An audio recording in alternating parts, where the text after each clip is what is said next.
పోరాటం చేసిండ్రు, ఆ భూముల దగ్గరికి వెళ్ళారు. ఆయన పెద్ద ఎత్తున పోరాటం చేసి అప్పుడు ముఖ్యమంత్రి గారికి రాసిన లేఖ ఇది. ఆ తర్వాత 2008లో డాక్టర్ వైఎస్ రాజశేఖర రెడ్డి గారు ఈ భూమిని ప్రభుత్వ భూమిగా నిర్ణయిస్తూ ఈ భూమిని ఆంధ్రప్రదేశ్ ఇన్ఫ్రాస్ట్రక్చర్ కార్పొరేషన్కి ఇచ్చారు. ఆంధ్రప్రదేశ్ ఇన్ఫ్రాస్ట్రక్చర్ కార్పొరేషను యూనిటెక్ అనేటువంటి ఒక కంపెనీకి కూడా కొంత భూమిని అలొకేట్ చేయడం జరిగింది.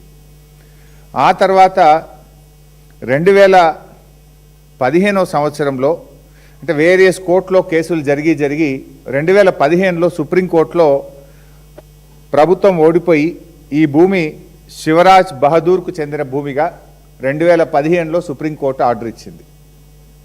2015లో సుప్రీంకోర్టు ఆర్డర్ ఇస్తే న్యాచురల్గా మన రాష్ట్రంలో ల్యాండ్ సీలింగ్ యాక్ట్ ఒకటి అమల్లో ఉంది. ల్యాండ్ సీలింగ్ యాక్ట్ ప్రకారంగా ఒక వ్యక్తి ఇన్ని ఎకరాల భూమి కలిగి ఉండడానికి లేదు. సో ఈ 373 ఎకరాలు ఒక వ్యక్తికి ల్యాండ్ సీలింగ్ యాక్ట్ ప్రకారంగా ఉండదు. అయితే 2015లో సుప్రీంకోర్టు ఈ భూమి శివరాజ్ బహదూర్కు చెందిన భూమిగా సుప్రీంకోర్టు చెప్తే 2016లో శివరాజ్ బహదూర్ కొంతమందికి ఈ భూమిని అమ్మడం జరిగింది. అల్ఫా అనే కంపెనీ, యునైటెడ్ అనే కంపెనీ, ఒమేగా అనే కంపెనీలకు 50 ఎకరాల చొప్పున ఈ భూమిని అమ్మాడు. ఆ కంపెనీలు ఆర్డీఓ దగ్గరికి వెళ్ళి మాకు ల్యాండ్ కన్వర్షన్ చేయండి అని 2016లో బీఆర్ఎస్ ప్రభుత్వం ఉన్నప్పుడు దరఖాస్తు పెట్టుకున్నారు. అప్పుడు 2016లో ఉన్నటువంటి ఆర్డీఓ గారు అసలు ఈ భూమి మీకు అమ్మడం తప్పు, ల్యాండ్ సీలింగ్ యాక్ట్ ప్రకారంగా ల్యాండ్ డిక్లరేషన్ జరగకుండా, సీలింగ్ డిక్లరేషన్ జరగకుండా ఈ భూమిని అమ్మే హక్కు రాజ్ బహదూర్కు లేదు, ఈ క్రయ విక్రయాలు చెల్లవు అని చెప్పి ఈ భూమిని 22A అంటే ప్రభుత్వ నిషేధిత జాబితాలో ఈ భూమిని పెట్టడం జరిగింది. 22Aలో పెట్టి ఈ భూమిలో ఎలాంటి క్రయ విక్రయాలు చెల్లవు, ఇది ల్యాండ్ సీలింగ్ యాక్ట్ పరిధిలోకి వస్తుందని 2016లో బీఆర్ఎస్ ప్రభుత్వం నిషేధిత జాబితాలో ఈ భూముల్ని పెట్టడం జరిగింది. దాని మీద వీళ్ళు హైకోర్టుకు పోయినారు. ఆర్డీఓ గారు మాకు భూములు కన్వర్షన్ చేయమంటే చేయలేదు, మా భూమిని మేము కొనుక్కున్న దాన్ని నిషేధిత జాబితాలో పెట్టారని వీళ్ళు హైకోర్టుకు పోయినారు. హైకోర్టులో 12 ఫిబ్రవరి 2020న హైకోర్టు చాలా స్పష్టంగా ఏం చెప్పిందంటే ఆర్డీఓ గారి నిర్ణయం సరి అయినటువంటి నిర్ణయం. ఆర్డీఓ గారు చెప్పిన ప్రకారంగా ల్యాండ్ సీలింగ్ యాక్ట్ ప్రకారంగా ఈ భూమి అమ్మడానికి వీల్లేదు అని చెప్పి ఆర్డీఓ గారి నిర్ణయం మీద సింగిల్ బెంచ్ హైకోర్టు ఏ రోజంటే 12 ఫిబ్రవరి 2020 ఏం చెప్పింది హైకోర్టు అంటే, in either of the contingencies unless such declaration is filed and proceedings are concluded no transaction should take place in the land and any such transaction would amount to contravention of the provisions of the act, and in such a case it can also result in initiation of prosecution against the owner of the land.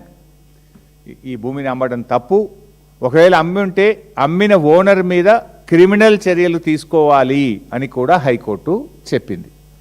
So RDO గారి నిర్ణయాన్ని high court సమర్థించింది.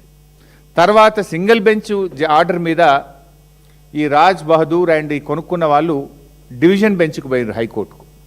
Division bench 13/10/2022 సంవత్సరంలో RDO చేసింది correct, single bench judgement correct, వీళ్ళు అమ్మడానికి లేదు, ఇది ప్రభుత్వ భూమి, ఇది నిషేధిత భూమి కింద పెట్టడం సరి అయినటువంటి నిర్ణయము అని చెప్పి డివిజన్ బెంచ్ కూడా హైకోర్టు స్పష్టంగా చెప్పింది. సో డివిజన్ బెంచ్ కూడా ఏం చెప్పిందో కూడా ఒక లైన్లో చెప్తా. అంటే డివిజన్ బెంచ్ ఈ సింగిల్ బెంచ్ ఆర్డర్ను కన్ఫర్మ్ చేసింది. డివిజన్ బెంచ్ కూడా మాట్లాడుతూ పారా 12లో ఏమంటుందంటే, and if any transaction of transfer of the land without filing a declaration or declared null and void under section 17 of the land reforms act. Land reform act section 17 కింద మీరు land ceiling declaration ఇవ్వకుండా RDO గారు, అంటే RDO is the authority LRT RDO is the custodian. So ఆ tribunal order లేకుండా మీరు భూమి అమ్మితే అది చెల్లదు, నల్ అండ్ వైడ్, చిత్తు కాగితాలతో సమానము అని డివిజన్ బెంచ్ కూడా స్పష్టంగా హైకోర్టు ఏ రోజు ఇచ్చిందంటే division bench 13/10/2022. So division bench order ఇచ్చిన తర్వాత వీళ్ళు సుప్రీంకోర్టుకు పోయినరు. సుప్రీంకోర్టుకి ఎప్పుడు పోయినరు అంటే 2/9/2023. ఇప్పుడు ఆ మ్యాటర్ సుప్రీంకోర్టులో పెండింగ్లో ఉంది. సుప్రీంకోర్టు ఎలాంటి స్టే కూడా ఇవ్వలేదు. ఇన్ఫ్యాక్ట్ సుప్రీంకోర్టులో ఏం జరిగిందో కూడా చెప్తా. సుప్రీంకోర్టులో ఇది రాష్ట్ర ప్రభుత్వం వేసినటువంటి అఫిడవిట్. రాష్ట్ర ప్రభుత్వం ఆర్డీఓ గారు సుప్రీంకోర్టులో వీళ్ళు వెళ్తే అఫిడవిట్ వేసినారు. జగదీశ్వర్ రెడ్డి ఆర్డీఓ కందుకూరు. ఈయన ఆర్డీఓ గారు సుప్రీంకోర్టులో వేసినటువంటి కేసులో కూడా ఏం చెప్పిండు అంటే, ఇది ఆర్డీఓ గారి దాంట్లో నుంచే నేను చదువుతున్న పారా 15. ఏమంటాడు? Shell seized and vested absolutely in the state free from all encumbrances act గురించి చెప్తూ, under the provisions of this act the entire land vest with the government free from all encumbrances unless any occupancy right certificates are issued under the provisions of this act. As per the available records, no such occupancy right certificates were issued in favor of any person. As such, the land is treated as government land. As such, the land is treated as government land. అని ఎవరు చెప్పిండ్రు? మన RDO గారు సుప్రీంకోర్టులో వేసిండ్రు. ఎవరు పోయిన సుప్రీంకోర్టుకు? ఈ భూమిని కొనుక్కున్నటువంటి వాళ్ళు, ఈ రాజ్ బహదూర్ ఎవరికైతే ముగ్గురికి ఈ భూమిని అమ్మిండో ఆ భూమిని కొనుక్కున్న వాళ్ళు ఆర్డీఓ దగ్గర పోతే ఆర్డీఓ ఇది చెల్లదు అని కొట్టేసిండు. హైకోర్టు సింగిల్ బెంచ్ దగ్గర పోతే చెల్లదు అని కొట్టేసింది. హైకోర్టు డివిజన్ బెంచ్ దగ్గర పోతే చెల్లదు అని కొట్టేసింది. సుప్రీంకోర్టుకు పోయి స్టే అడిగితే సుప్రీంకోర్టు స్టే ఇవ్వలేదు. సుప్రీంకోర్టులో ప్రభుత్వం తరఫున ఆర్డీఓ ఏమనేసిండు? ఇది గవర్నమెంట్ ల్యాండ్, వీనికి రాదు, ఇది Raj Bahadur land ceiling declaration file చేయలేదు, రాజ్ బహదూర్ డిక్లేర్ చేయకుండా రాజ్ బహదూర్ అమ్మడానికి హక్కు లేదు, రాజ్ బహదూర్ అమ్మిన అన్నీ కూడా నల్ అండ్ వైడ్ అని ఆర్డీఓ గారు సుప్రీంకోర్టులో వేసినటువంటి అఫిడవిట్. దెన్ ఇప్పుడున్న రాష్ట్ర ప్రభుత్వం, నేను వీళ్ళేదో భూభారతి అని పెట్టింది కదా, పొద్దున భూభారతి వెబ్సైట్కి పోయి ప్రింట్అవుట్ తీసిన, ఈరోజు యాజ్ అండ్ టుడే ఇవాళ పొద్దున తీసిన ప్రింట్అవుట్. భూభారతి వెబ్సైట్లో ఈ ల్యాండ్ గురించి ఏం చెప్తున్నారు?